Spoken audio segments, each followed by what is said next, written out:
Oi, Rafael. Bem, Gustavo, como é que vai? Tudo bom? Tudo certo. Tudo ótimo.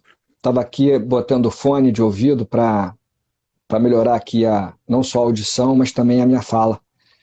Perfeito. Tudo bem? Tranquilo? Vamos lá? Vamos lá. Recebendo aqui já diversas pessoas para assistir a live. Hoje mais uma live do Centro de Estudos da Procuradoria do Município do Rio de Janeiro. Mas não é mais uma live, porque a gente tem sempre uma live especial a toda semana. E hoje eu tenho o enorme prazer de receber um querido amigo, dentro e fora da Procuradoria, uma pessoa que eu admiro bastante, que é o Gustavo da Gama. E o Gustavo é meu colega de concurso, ele é procurador do município do Rio de Janeiro, doutor pela UERJ, professor do PPGD da UERJ, professor de outros cursos também, autor de livros, é um dos grandes nomes do direito financeiro, direito tributário que nós temos. Então, é um prazer receber um amigo, um colega da casa, da Procuradoria, e a Procuradoria é responsável por essas lives, como eu tenho sempre afirmado, e uma pessoa que é expert, especialista em direito financeiro e direito tributário, como eu disse, uma das grandes referências, na minha opinião, um dos maiores nomes que nós temos hoje do direito financeiro e direito tributário, para falar de um tema que é super atual, que são as alterações promovidas pela Lei Complementar 178 de 2021 na LRF, na Lei de Responsabilidade Fiscal, e que é um desafio, porque tivemos agora a emenda constitucional 109, alterando o texto constitucional e algumas regras de direito financeiro, e eu acho que o desafio hoje não,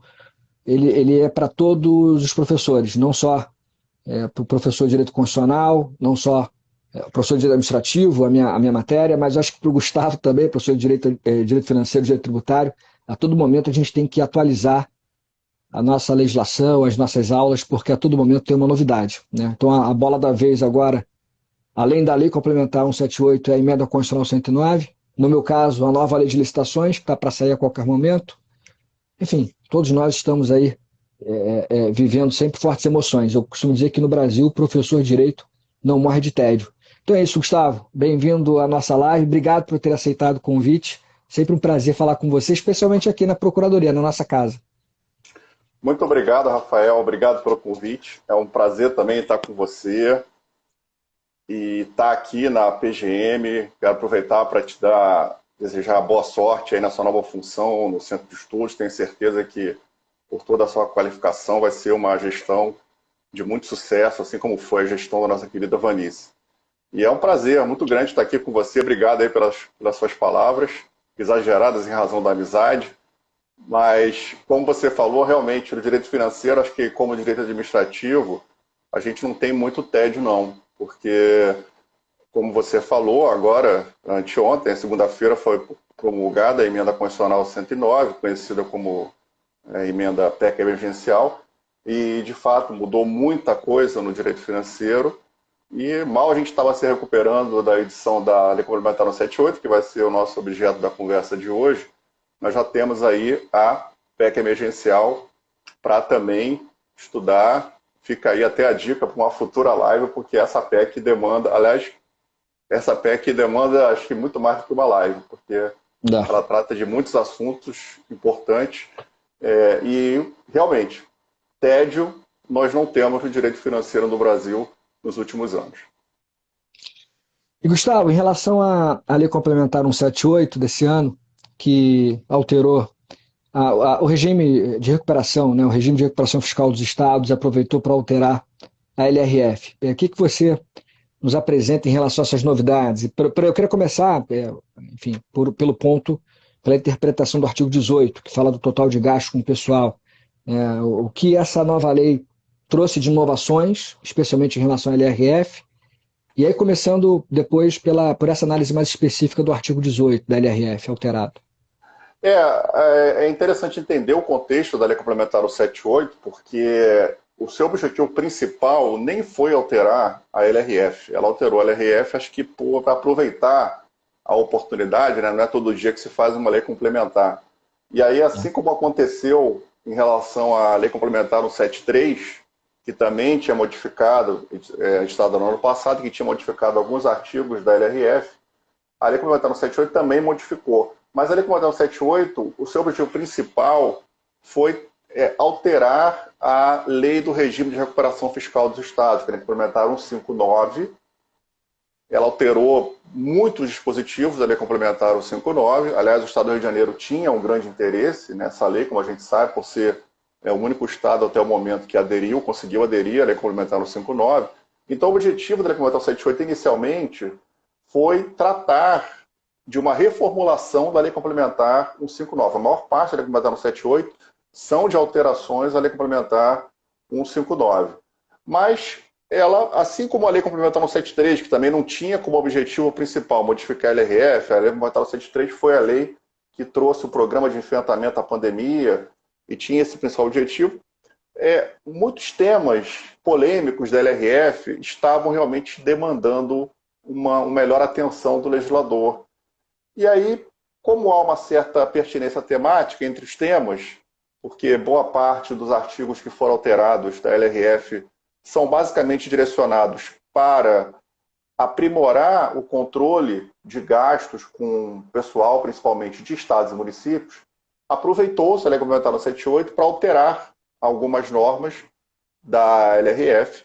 E como você mencionou, o artigo 18 é o primeiro destaque que a gente podia colocar, porque ele regulou um tema que já era polêmico há muito tempo, que era a consideração do valor bruto da remuneração do servidor para efeito de cálculo do montante da despesa com o pessoal.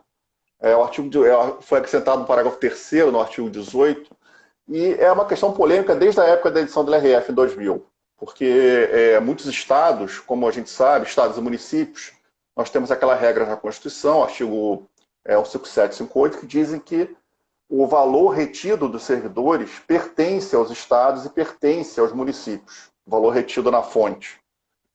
E aí muitos estados e municípios, até com a concordância dos seus tribunais de contas, vinham considerando que na hora de computar o gasto com o pessoal do servidor, ele deveria computar o valor líquido do servidor, já descontado o valor do imposto sobre a renda retido na fonte.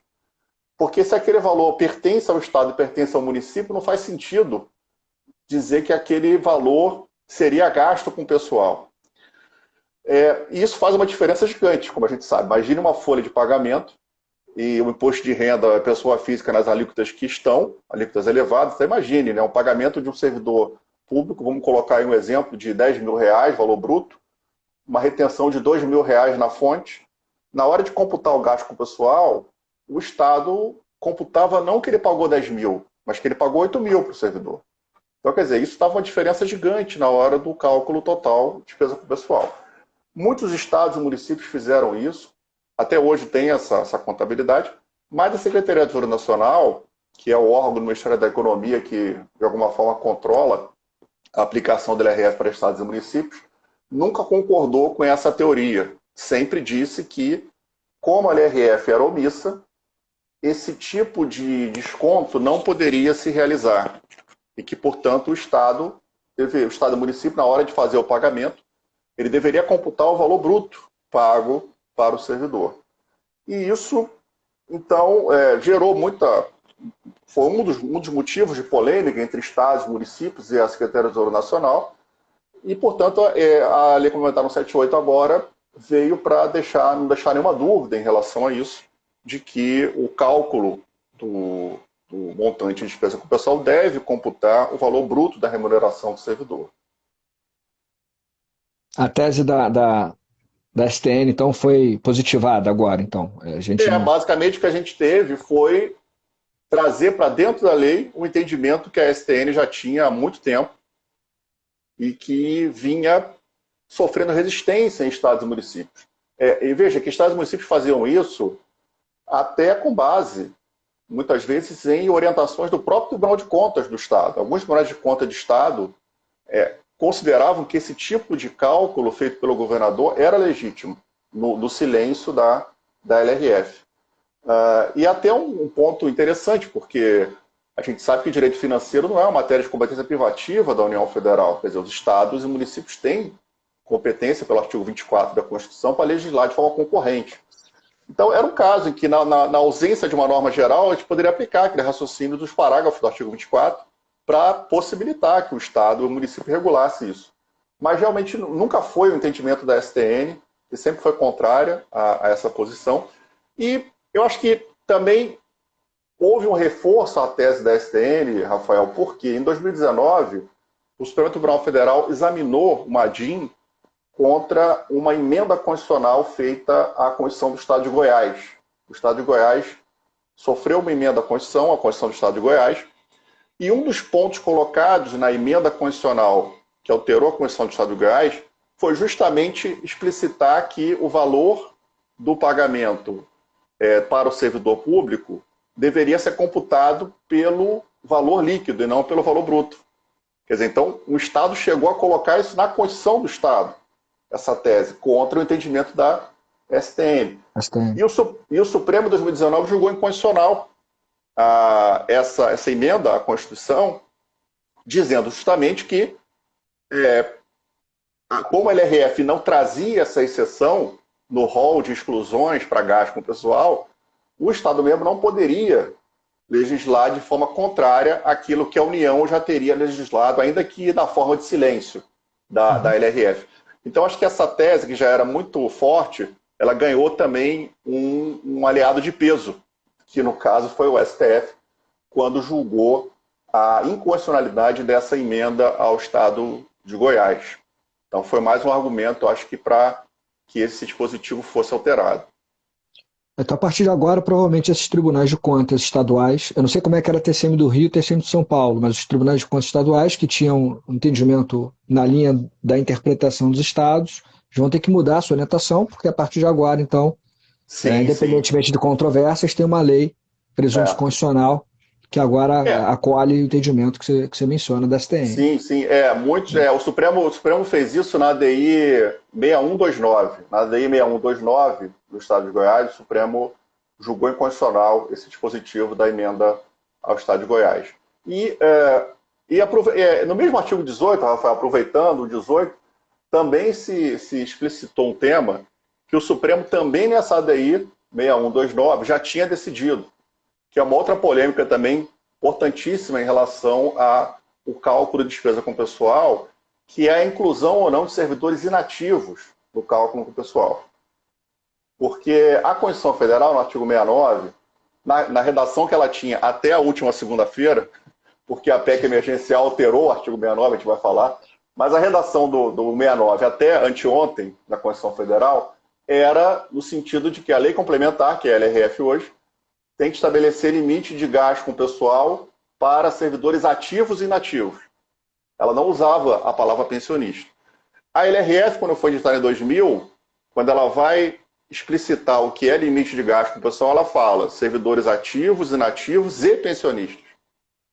E aí muitos estados também, tribunais de contas estaduais, entenderam que, a lei complementar foi além do que a Constituição autorizou, porque ela incluiu o cálculo de pensionistas quando o artigo 69 da Constituição Caput não incluía. Então, muitos estados também, e municípios, adotavam esse critério, ou seja, não consideravam como gasto com pessoal o valor pago para pensionista, qualquer pensionista, só para inativos, que não fossem pensionistas. E, de novo, a Secretaria do Tesouro Nacional nunca concordou com essa tese também, batia na tecla de que os estados e municípios tinham que cumprir a LRF, que nesse ponto era até explícita. Mas a discussão era saber se a LRF foi além do que a Constituição autorizou. Na Lei Complementar 178, esse tema também foi abordado e se colocou em um dispositivo também essa referência de que os inativos estão... Quer dizer, se reforçou, na verdade, o que já estava no caput do artigo da LRF, dizendo que inativos têm que ser computados, sim. E o Supremo, nessa ADI, a 6129, também disse isso, porque a emenda da Constituição do Estado de Goiás, que eu mencionei, além de trazer a questão do cálculo do pagamento de servidor pelo valor bruto, ela também trouxe um dispositivo na Constituição do Estado de Goiás dizendo que gasto com pensionista não estaria incluído no limite total de gasto com pessoal. E o Supremo, nesse julgado da ADI, disse que havia inconstitucionalidade ali porque a Constituição do Estado de Goiás não poderia disciplinar uma matéria de forma diferente daquela que já, tal como tinha sido disciplinado na LRF.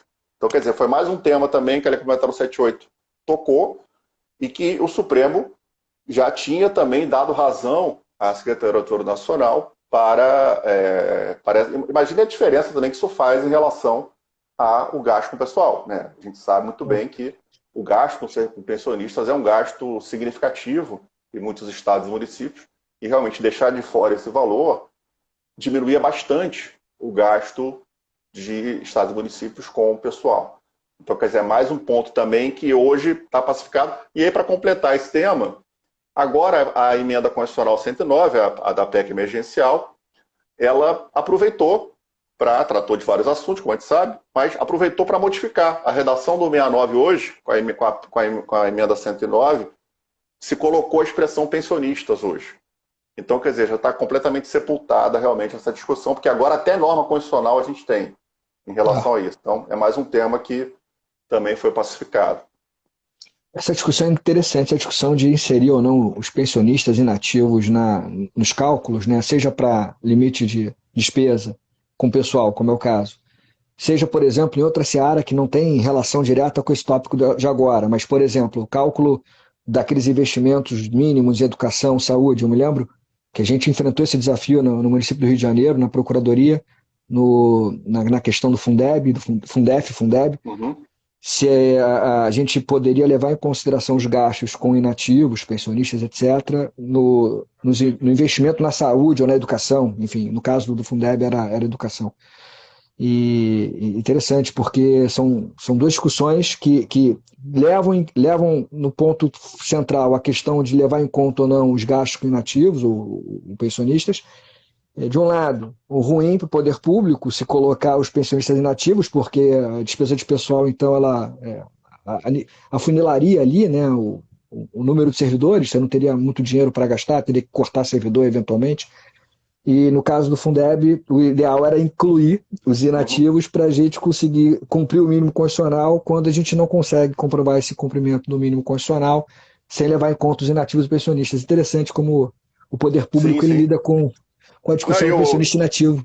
E o STF enfrentou esse tema também. Ano passado ele julgou esse caso relativo a uma lei do Estado de São Paulo. O Estado de São Paulo, há anos, computava o gasto inativo no gasto com educação. E o Supremo desautorizou, disse que isso não tinha amparo na lei federal, na lei de diretriz e base da educação. E esse ponto foi tratado também. A emenda 108, que é a emenda do Fundeb, né, conhecida como emenda do Fundeb, ela trouxe um artigo lá na parte da educação para deixar claro que gasto com inativo não se computa. É realmente um problema que a gente tem, né? O professor Carlos Louboutin já dizia isso. Um dos grandes malefícios dessa vinculação de receitas é justamente isso que você falou. Porque fica difícil, muitas vezes, você definir o que é gasto com saúde, o que é gasto com educação. Por mais que a lei tente ser completa, é muito difícil ela prever todas as hipóteses. Isso realmente diminui ainda mais a liberdade política dos estados e municípios, principalmente, para a decisão em relação à alocação de recursos. Ele dizia que existia realmente existe uma face aí um pouco antidemocrática nesse tipo de medida, quando se vincula realmente recursos para áreas específicas, porque esse tipo de discussão sempre aparece. Então, assim, hoje resolveu inativo, mas eu te garanto que daqui a alguns anos vai começar a surgir outras discussões, porque educação e saúde são conceitos tão abertos que fica muito difícil você definir realmente o que é gasto com saúde, o que é gasto com... É um dos grandes problemas que a gente tem em relação ao excesso de vinculação de receita no nosso orçamento. Verdade. Aproveitando o gancho, Gustavo, da questão dos inativos, né, essa lei complementar 178 alterou também o artigo 20 da LRF, né, e parece que agora tem uma previsão específica, o parágrafo 7º, que estabelece limites, estabelece que essas despesas com inativos vai ser levada em consideração em cada poder, de forma setorizada. Como é que ficou essa questão? Como é que era, né? Como é que era o quadro em relação a essa questão de contabilização das despesas inativas nos poderes?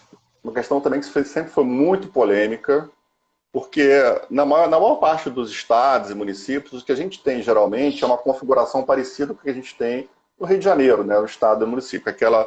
Os enativos dos outros poderes, judiciário, legislativo, geralmente os seus proventos são pagos pelo Poder Executivo, pelo órgão de previdência ligado ao Poder Executivo. Quer dizer, não tem um órgão de previdência ligado, geralmente, a esses poderes autônomos em estados e municípios. E isso sempre foi um problema, porque na hora de computar os gastos dos inativos e pensionistas dos poderes, sempre houve essa dúvida. Eu vou computar no limite setorial do Poder Executivo, vou computar no limite setorial do Poder Legislativo ou Judiciário, porque a gente sabe que a LRF tem aquele sistema em que, por exemplo, para estados e municípios, ela tem o limite global, que é o limite de 60% de gasto pessoal, e tem os chamados limites setoriais por poder. Então, esses 60% dentro de estados e municípios, eles são divididos entre poder executivo, legislativo e judiciário. Então, cada poder tem um limite. Judiciário tem um limite, legislativo tem um limite setorial. E aí, havia muita dúvida, realmente a RF não tinha um dispositivo claro, como veio agora na Lei Complementar no 78, que explicitamente colocou. E ela foi expressa no sentido de que mesmo que o pagamento desses servidores seja feito pelo Poder Executivo, na hora de computar o gasto desses inativos e pensionistas, eles devem ser computados no limite setorial de cada poder, no limite setorial do Legislativo e do Judiciário. E isso realmente vai trazer um problema prático muito sério, porque em muitos estados e municípios não é assim que se faz.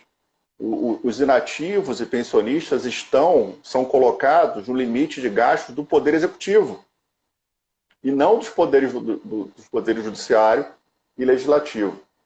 E assim, para muitos legislativos e judiciários de estados e legislativos de municípios, a inclusão desses servidores inativos e pensionistas no seu limite setorial vai fatalmente representar ultrapassar o limite setorial.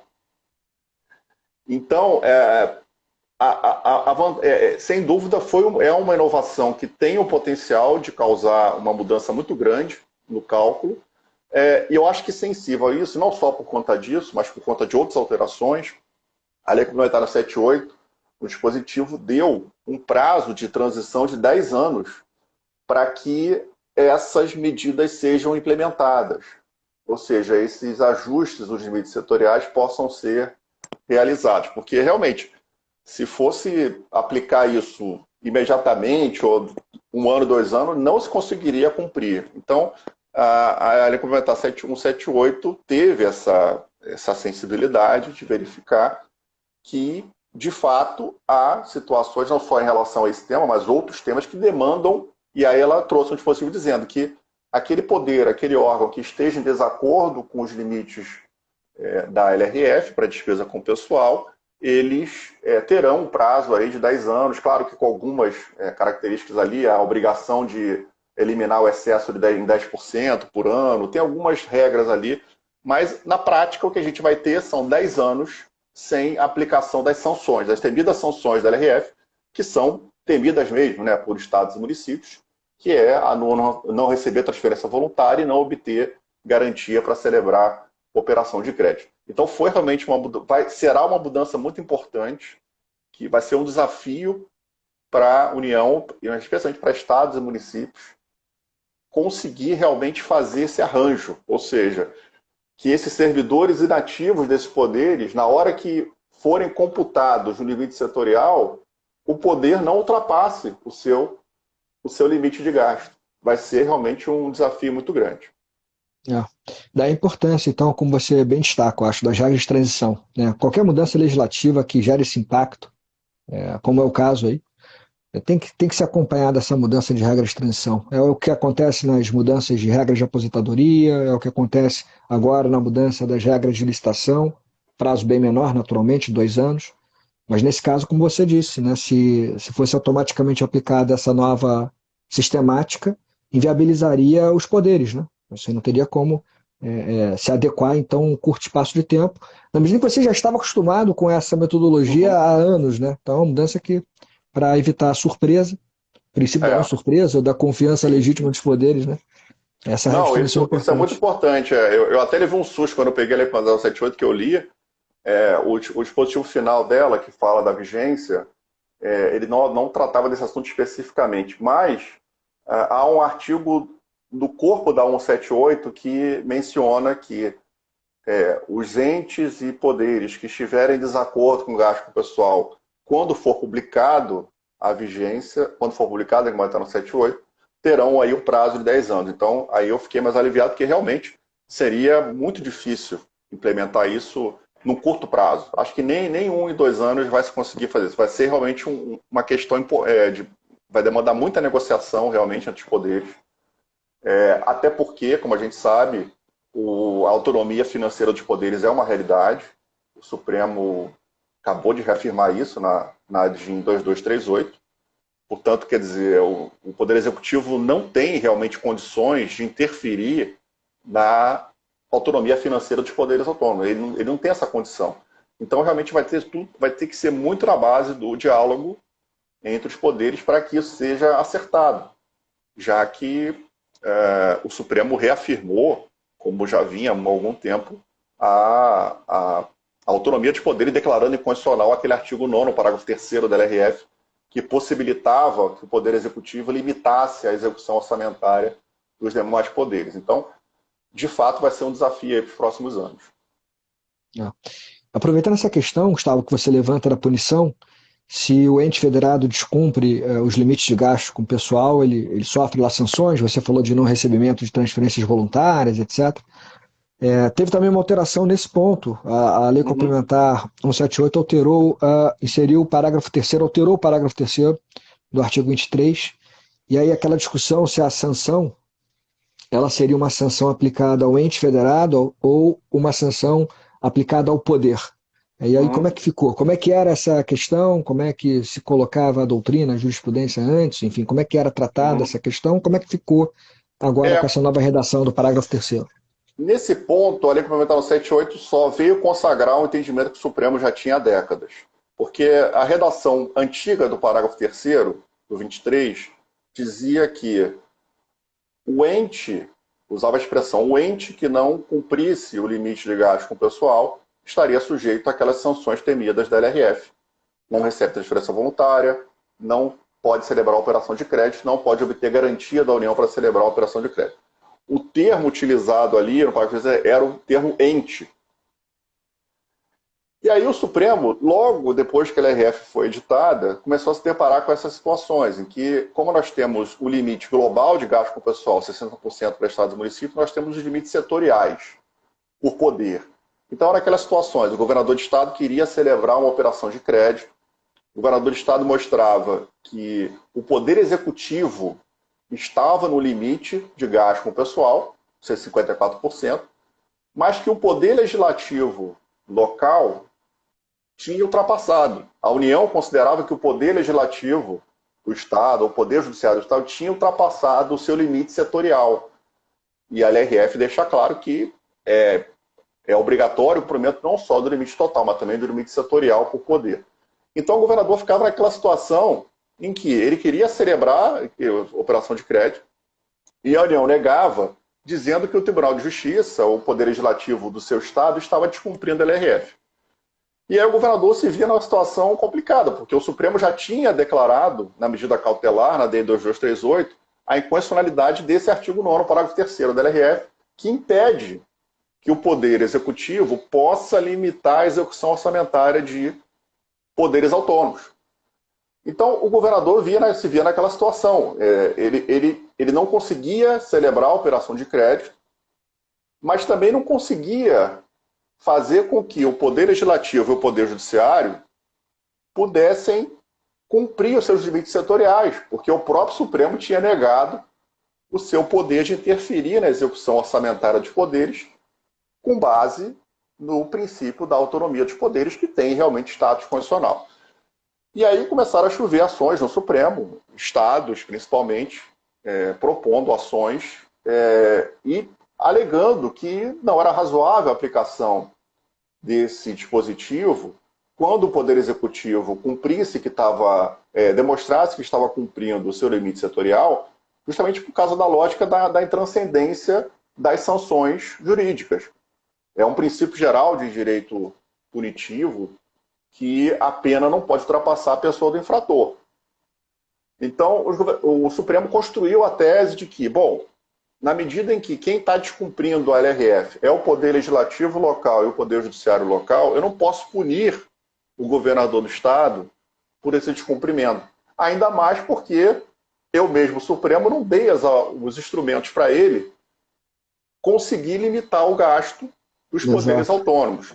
Então, construindo essa teoria que é baseada, como a gente sabe, na teoria geral da pena e o próprio direito civil, também direito das obrigações, a ideia de transcendência das obrigações, o Supremo deu diversas liminares no sentido de possibilitar, de impedir que essas sanções do parágrafo 3º fossem aplicadas para poder executivo quando o seu legislativo local ou o seu judiciário local estivessem descumprindo os limites setoriais.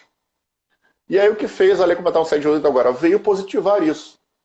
Porque ela alterou esse dispositivo, parágrafo 3º, ela mudou a palavra ente, ela colocou poder ou órgão. Então, o poder ou órgão vai sofrer a sanção. Como ela suprimiu a expressão ente, a leitura que se faz é que essa jurisprudência que era tradicional realmente no STF, acabou sendo agora incorporada na legislação, porque agora, pela redação do parágrafo 3º, a sanção vai ocorrer não em relação ao ente como um todo, a pessoa de direito político, Estado ou município. Ela vai ocorrer apenas em relação ao poder ou órgão que está descumprindo o seu limite setorial.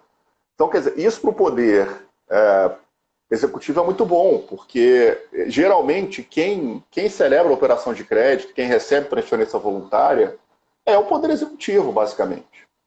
Então, o poder executivo era quem sofria mais com a regra antiga, porque a situação, tanto que todas as ações que chegaram ao Supremo praticamente, que eu conheço, são ações de governadores. Então, quer dizer, o poder executivo que sofria muito com isso, porque o governador realmente não tinha o poder de interferir na execução orçamentária de judiciário e de legislativo. E agora, só que esse entendimento não era acolhido pela União Federal. A União Federal ela tinha a visão de que o ente político, o Estado é um só.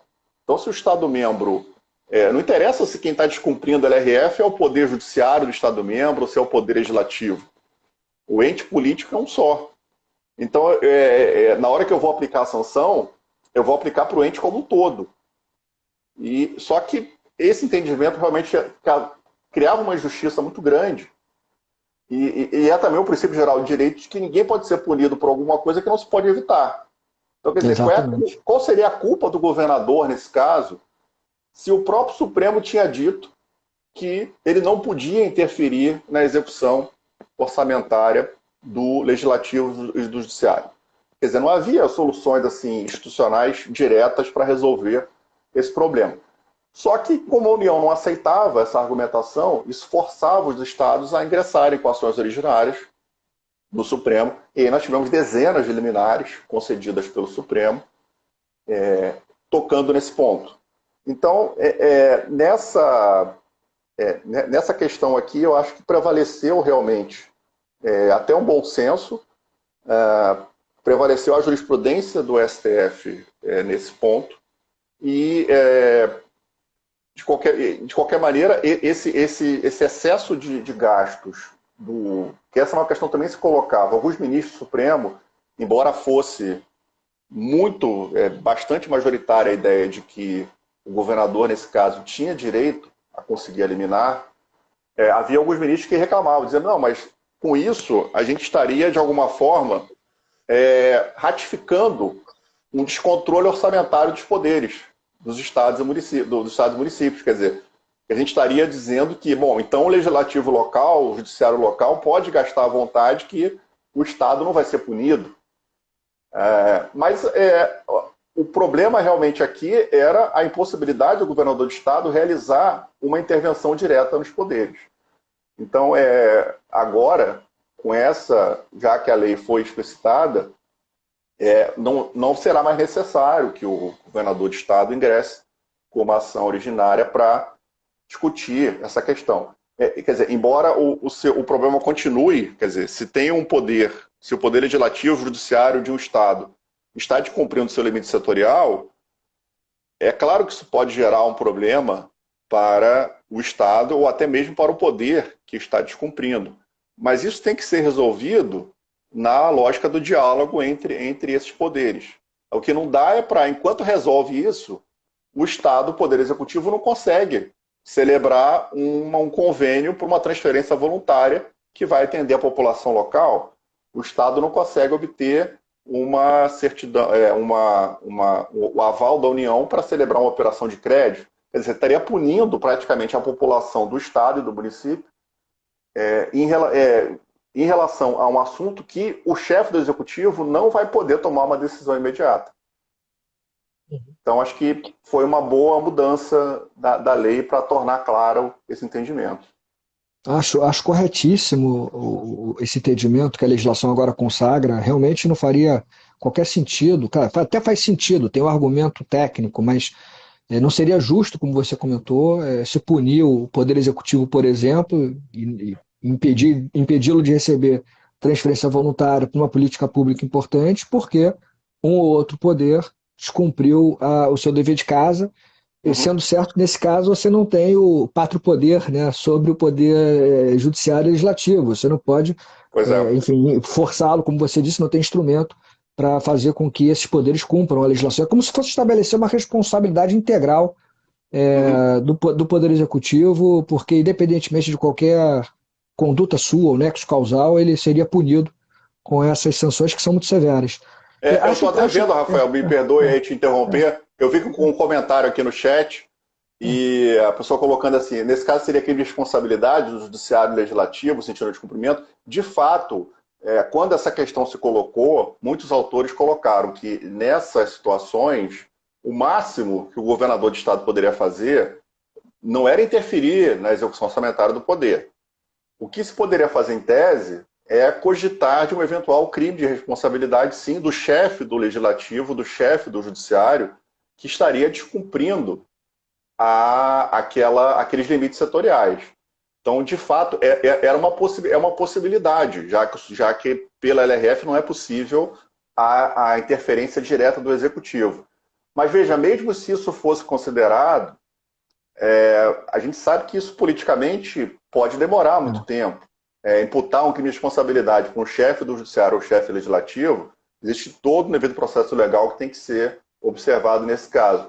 E aí, me parece que isso não seria uma solução, porque continuaria tendo um problema lá. O governador continuaria sem poder celebrar o contrato de operação de crédito para viabilizar o saneamento básico de uma comunidade. Ou a transferência voluntária não poderia ser repassada, que é transferência voluntária para a semana que vem. Então, eu acho que realmente, embora seja uma possibilidade, o crime de responsabilidade, mas a eficácia dele no curto prazo para o Poder Executivo, para o Estado que estava lá para perder um recurso federal, não resolvia o problema. Eu tenho essa visão. E a nova redação que resolve o problema, digamos assim, porque o Poder Executivo continua podendo receber transferências voluntárias, ainda que eventualmente o Judiciário e o Legislativo não cumpram setorialmente os seus limites de gastos, isso ainda há essa possibilidade de você ter a punição por crime de responsabilidade. Ela sempre vai existir. Como você disse, talvez ela não fosse efetiva na época para resolver o problema do Executivo no recebimento dos valores. Hoje, com a nova redação, o Executivo, teoricamente, vai receber os valores, se ele cumpriu o teto de gastos, ainda que os seus outros dois poderes, ou os seus poderes ali ao lado, não tenham cumprido os seus respectivos limites, e, independentemente disso, tem ainda a possibilidade de você responsabilizar, como você disse, é difícil politicamente, mas tem a possibilidade de você responsabilizar os chefes desses dois poderes. Mas, realmente, agora acho que o cenário ideal é esse. Você não puniu o órgão, o poder que cumpriu adequadamente o que a legislação determina, e punir, se for o caso, os responsáveis pelo efetivo descumprimento. Se for o caso, a pessoa do agente, né, o chefe do poder, e eventualmente se pensar em alguma medida para punição do próprio poder. Não sei se tem alguma saída de direito financeiro, ainda que seja de leis ferenda se pensar, ou proposição legislativa para se pensar numa eventual limitação nas previsões orçamentárias futuras, porque ele não está respeitando, enfim, gastos, etc. A verdade é que esse dispositivo veio embora também, Rafael, porque o Supremo tinha julgado a medida cautelar inconstitucional aquele artigo 9º, parágrafo 3º da LRF, que dizia justamente que se os poderes legislativo, judiciário, não limitarem a sua execução de despesa em situações de frustração orçamentária, como a gente está ocorrendo agora no caso da pandemia, o Poder Executivo poderia efetuar essa limitação. E aí o parágrafo 3º foi declarado inconstitucional já na medida cautelar da DEI 2238, e no ano passado, meados do ano passado, o Supremo, julgando o mérito dessa DEI 2238, manteve a inconstitucionalidade desse dispositivo. Manteve por 6 votos a 5. Foi uma votação muito apertada, porque havia muita crítica em relação a esse dispositivo, justamente a aplicação dele em tempos de receita difícil, como a gente está vivendo agora. Porque os valores dos duodécimos para os poderes, eles são calculados, a princípio, a partir da lei orçamentária que foi aprovada, antes de começar o exercício financeiro. Se você tem um caso, como aconteceu agora, no ano passado e esse ano, de uma redução brusca da receita, o Poder Executivo fica sem instrumentos para limitar, inclusive, o repasse de duodécimos para os poderes autônomos. E aí, com a decisão do Supremo no mérito da DEI 2238, essa alteração agora do parágrafo 3º, ela foi mais importante ainda para poder... porque a gente ainda está estudando qual é o alcance dessa decisão do Supremo no mérito, do artigo 9º, parágrafo 3º, porque, embora o Supremo tenha declarado realmente que ele é inconstitucional em tese, a gente sempre vai estar sujeito a situações em que frustrações orçamentárias vão ocorrer, reduções de arrecadação vão ocorrer, e aí, se o Supremo não autorizou a intervenção direta na execução financeira dos poderes autônomos, ele também não proibiu, nem poderia, que os poderes façam um diálogo entre eles para que isso seja realmente equacionado numa situação de crise financeira. Porque não faz muito sentido também, o Supremo tem um precedente assim, em 2016, no auge da crise do Estado do Rio de Janeiro, o Supremo chegou a admitir no mandado de segurança a possibilidade do governo do Estado do Rio de Janeiro reduzir o repasse de duodécimos para o Poder Judiciário naquela ocasião. Mas ali porque a situação era realmente de caos financeiro, a gente lembra bem que a gente viveu em 2016, e o Supremo se comoveu com o fato de que o governador demonstrou que a redução que ele fez para o repasse do duodécimo foi justamente a redução que ele aplicou para as suas contas, para as contas do Poder Executivo. Então, só que agora, no passado, nós tivemos essa decisão, dizendo que o dispositivo é inconstitucional. Então fica aquela dúvida de saber quais são os instrumentos que a gente tem, o Poder Executivo principalmente tem, para demonstrar aos demais poderes a necessidade de limitação do gasto. Porque assim não é razoável, isso foi apontado nesse precedente de 2016 do Supremo, o ministro Eurico Zavascki, por exemplo, ressaltou bastante isso, não é razoável que numa situação de crise financeira, somente o Poder Executivo dê a sua contribuição, em termos de reduzir o gasto. Quer dizer, então, a gente espera também que o Legislativo, o Judiciário, o Ministério Público e a Defensoria Pública, todos os poderes com autonomia financeira, deem também a sua contribuição.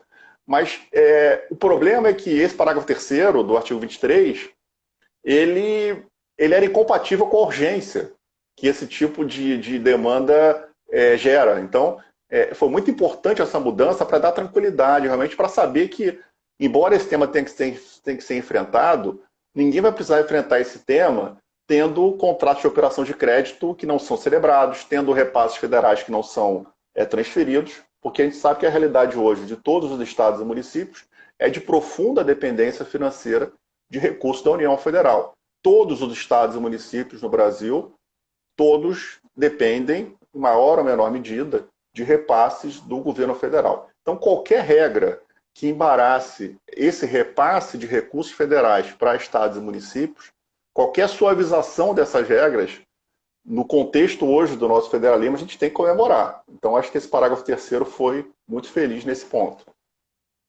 Exatamente. Acho que grande parte dos municípios, especialmente, dependem de transferências da União, transferências voluntárias e involuntárias, e se você não tem essas transferências voluntárias, por qualquer razão, isso pode inviabilizar o próprio município, né? Não vai ter recursos suficientes para fazer frente às suas despesas, não só de pessoal, mas outras despesas que ele tem à sua disposição. Realmente é muito delicado o tema. Apesar das pessoas às vezes terem aversão ao direito financeiro, como é importante o direito financeiro para que as coisas funcionem, né? Gustavo, uma última alteração aqui na LRF, promovida pela Lei Complementar 178, está aqui na parte final da live, mas pelo menos aqui rapidamente a questão do artigo 32 da LRF, que agora tem um parágrafo 7º, que permite essa alteração da finalidade de operação de crédito por estados e municípios, né? O que essa alteração influencia na prática? Qual a importância dela? Esse ponto também foi importante porque o parágrafo 7º, incluído no artigo 32, ele deixou claro o seguinte, que primeiro a gente sabe que a operação de crédito, em regra, não é um contrato que o Estado e o município pode celebrar livremente, porque a LRF coloca como obrigação, o Ministério da Economia tem que autorizar, em regra, a celebração de qualquer operação de crédito de Estado e município. Então, o Estado e o município quer celebrar uma operação de crédito, ele tem que cumprir dezenas de requisitos que estão na Constituição, na LRF, na Resolução do Senado Federal. E o 32 é um artigo que justamente trata dessa competência do Ministério da Economia de autorizar a celebração de operação de crédito. E o Ministério da Economia, nesse ponto aqui, ele tem, inclusive, uma competência, Rafael, que é tipicamente vinculada, né? Já que eu estou falando com um grande doutor de direito administrativo, e aqui eu vou também me lembrar da lição de um outro grande administrativista, Diogo de Figueiredo, grande Diogo de Figueiredo, que em comentário a esse artigo da LRF, um dos primeiros livros que saíram, comentários à LRF, lá em 2000, 2001, o professor Diogo de Figueiredo comentando esse artigo dizia, olha, isso aqui é um ato vinculado, quer dizer, o Ministério da Economia, ele não tem, o Ministério da Fazenda na época, né, ele não tem que exercer um juízo de conveniência e oportunidade aqui, ele precisa verificar se objetivamente estão presentes aquelas considerações, aqueles requisitos para celebrar a operação de crédito. Se estão presentes, ele tem a obrigação de autorizar. E felizmente, Rafael, o próprio Ministério da Fazenda, ele acolheu esse entendimento do nosso grande professor Diogo de Figueiredo, porque os próprios manuais que o Ministério da Economia e do Ministério da Fazenda editou em relação a esse tema, ele dizia isso. Ele dizia, olha, eu não vou examinar a conveniência e oportunidade da operação de crédito. Eu vou examinar se você cumpriu todos os requisitos. Só que os requisitos são da ordem de dezenas, né? Uhum. Então é um trabalho muito difícil, muito burocrático para o Estado e o município conseguir comprovar todos os requisitos para conseguir a autorização do Ministério da Economia. E o que esse parágrafo 7º fez foi possibilitar que houvesse no curso desse processo de autorização uma espécie de mudança de finalidade da operação de crédito. Porque a operação de crédito, como instrumento utilizado pelos estados e municípios, ela pode ter realmente esse fator dinâmico. Pode ser que, ano passado, um estado ou um município quisesse celebrar uma operação de crédito com uma finalidade A. E como é um processo que às vezes demora, essa tramitação, de repente, 6 meses depois, a finalidade já não vai ser A, vai ser B. Só que os requisitos para que o Ministério da Economia aprove são os mesmos. Então não fazia sentido você começar do zero esse processo de aprovação do Ministério da Economia só porque mudou a finalidade da operação de crédito. Então, o que esse dispositivo fez foi possibilitar que, sem a necessidade de uma nova verificação do Ministério da Economia, se pudesse, o Estado, o município, pudesse, comprovando a autorização legal, claro, tudo, que ele pudesse demonstrar que agora ele quer celebrar uma operação de crédito não para a finalidade A, mas para a finalidade B. Então, foi uma regra, assim, quase que para tentar desburocratizar esse processo que não é realmente fácil de estados e municípios conseguir essa autorização do Ministério da Economia. Maravilha. A gente está aqui na reta final, Gustavo. Faltam cerca de 8 minutos, porque o Instagram tem esse limite de horário. Uhum. Você acha que consegue ainda comentar muito rapidamente a alteração que a Lei Complementar 178 fez na Lei Complementar 159 na questão da vinculação de receitas e aí tem aquela discussão que você já levantou comigo da garantia em PPP, né? Você tem a possibilidade de vinculação de Ah, receita com garantia. poder. Não sei se vamos ter tempo para acabar, porque é a discussão, mas eu queria muito falar, porque eu queria muito ouvir tua consideração, você que é um especialista em direito administrativo e em PPP, porque basicamente o que fez a Lei Complementar 178 foi mudar a Lei Complementar 159, essa não foi uma alteração na LRF, foi uma alteração na Lei Complementar 159, para estabelecer que uma das vedações para o Estado que está em regime de recuperação fiscal é não realizar vinculação de receita de qualquer natureza. Receita de qualquer natureza. E fala também vinculação de impostos. Não pode realizar vinculação de impostos de qualquer natureza. E aí, quando eu vi essa alteração, eu me lembrei de uma questão que está muito atual, certamente você está acompanhando, em relação a gente sabe que muitas PPPs são viabilizadas economicamente por um mecanismo de construção de fundos Uhum. vinculados a PPPs, que é para dar tranquilidade realmente ao investidor privado, porque o investidor privado não vai investir milhões de reais se não tiver a garantia das obrigações pecuniárias do parceiro público. E esse ponto me chamou a atenção porque o Supremo realmente tem uma jurisprudência meio vacilante nessa questão. Tem uma decisão mais antiga do Supremo em que ele possibilitou que o município vinculasse uma parcela do FPM, aliás, do FPM não, uma parcela do direito que ele tem a uma parcela do ICMS para uma garantia qualquer, que não era PPP. Porque a grande discussão ali era a seguinte, aquela vedação constitucional, que é o princípio geral da vedação, da vinculação de imposto a órgão, fundo ou despesa, que é o 67.4 da Constituição, aquela vedação da vinculação da receita de imposto a órgão, fundo e despesa, ela se aplica somente quando eu vinculo imposto de competência própria do ente, ou seja, o Estado não pode vincular receita de ICMS fora das autorizações constitucionais, que são exaustivas em relação a... Agora, sempre se entendeu, o Supremo também entendia assim, no precedente esse mais antigo, que isso não se aplica quando o Estado ou o município vincula não a receita de imposto de competência própria, ele vincula a receita do FPE e do FPM. Uhum. Porque o Estado e o município recebem FPE e FPM. Embora isso seja realmente receita de imposto, porque é receita de imposto da União Federal, de IPI, de imposto de renda, mas isso, a meu ver, nunca esteve na vedação constitucional do artigo 674, porque Eu aquela concordo. vedação é só para vincular imposto próprio. Então, e o que muitos estados e municípios fazem para viabilizar a PPP? Ora, um dos recursos mais garantidos que o Estado e o município têm é qual? FPE e FPM. Bem, Então, para poder formar o Fundo Garantidor de PPP, os estados e municípios vinculam parcela do FPE e do FPM para esse fundo. E aí, isso sempre foi admitido. A própria lei aqui fluminense do Rio de Janeiro vincula explicitamente uma parcela do FPE, a PGE do Rio de Janeiro, inclusive, deu parecer favorável a esse entendimento, vincula uma parcela do FPE, que me parece que não incide na vedação constitucional do artigo 674, no princípio da não afetação da receita de imposto. Só que o Supremo, em 2019, ele julgou um caso, eu vou ver se eu recupero aqui o número, foi a DI 553. Na DI 553, o Supremo declarou inconstitucional um artigo da Constituição do Estado do Rio de Janeiro que vinculava uma parcela do FPE para o Fundo de Desenvolvimento Econômico. Não tem nada a ver com o PPP, mas quando ele fez isso, ele sinalizou o quê? Bom, então eu entendo que aquela vinculação, aquela vedação da vinculação, aplicaria constitucional. também para a receita de FPE.